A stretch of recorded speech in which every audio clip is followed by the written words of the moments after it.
আসসালামু আলাইকুম। চ্যাম্পিয়ন হওয়ার মতো পারফরমেন্স করেই গ্রুপ পর্বে 10টি ম্যাচ শেষ করল নাজমুল শান্তর রাজশাহী ওয়ারিয়র্স।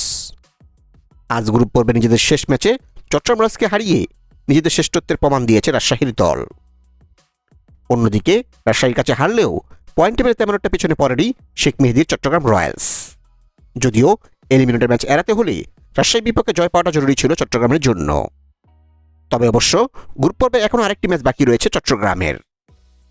অন্যদিকে এদিন দিনের প্রথম ম্যাচেই রংপুর রাইডার্সের কাছে হেরে সুপার ফোরে যাওয়ার আশা শেষ হয়ে গেছে ঢাকা ক্যাপিটালসের। আর এই ম্যাচ জয়ের ফলে সুপার ফোর নিশ্চিত হয়ে গেছে রংপুর রাইডার্সের। তো চলুন দেখে নেই রাজশাহী ওয়ারিয়র্স বনাম চট্টগ্রাম রাইডার্সের মধ্যকার বিপিএলে 28তম ম্যাচ শেষে পয়েন্ট টেবিলে বর্তমানে কোন দল কেমন অবস্থানে রয়েছে। বিপিএল এর পয়েন্ট টেবিলে বর্তমানে একেবারে তলানিতে রয়ে গেছে নোয়াখালী এক্সপ্রেস। এখন পর্যন্ত 9 ম্যাচ খেলে তারা জয় পেয়েছে মাত্র 2 ম্যাচে, হার 7 ম্যাচে। তাদের পয়েন্ট 4, তাদের নেট রান রেট -1.116।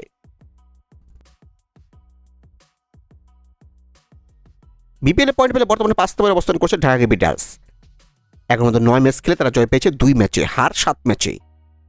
তাদের পয়েন্ট 4, তাদের নেট রান রেট -0.673। ঢাকার বিপক্ষে জয় পেলেও বিপিএল পয়েন্ট টেবিলে বর্তমানে 4 নম্বরে রয়েছে রংপুর রাইডার্স। এখন পর্যন্ত 9 ম্যাচ খেলে তারা জয় পেয়েছে 5 ম্যাচে, হার 4 ম্যাচে। তাদের পয়েন্ট 10, তাদের net run rate +0.222। BPL point টেবিলে বর্তমানে 3 নম্বরে অবস্থান করছে সিলেট টাইটান্স।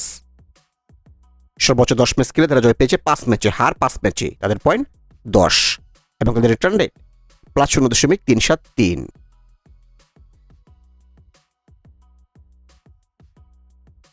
রাজশাহীর কাছে হারলেও বিপিএল পয়েন্ট টেবিলে এখনও 2 নম্বরে রয়েছে চট্টগ্রাম রয়্যালস। এখন পর্যন্ত 9 ম্যাচ খেলে তারা জয় পেয়েছে 6 ম্যাচে, হার 3 ম্যাচে। তাদের পয়েন্ট 12 এবং তাদের রিটার্ন রেট +0.675। এবং চট্টগ্রামকে হারিয়ে বিপিএল পয়েন্ট টেবিলে 1 নম্বরের স্থানটি আর পাকাপোক্ত করল রাজশাহী ওয়ারিয়র্স। সর্বোচ্চ 10 ম্যাচ খেলে তারা জয় পেয়েছে 8 ম্যাচে, হার 2 ম্যাচে। তাদের পয়েন্ট 16 এবং তাদের রিটার্ন রেট +0.543।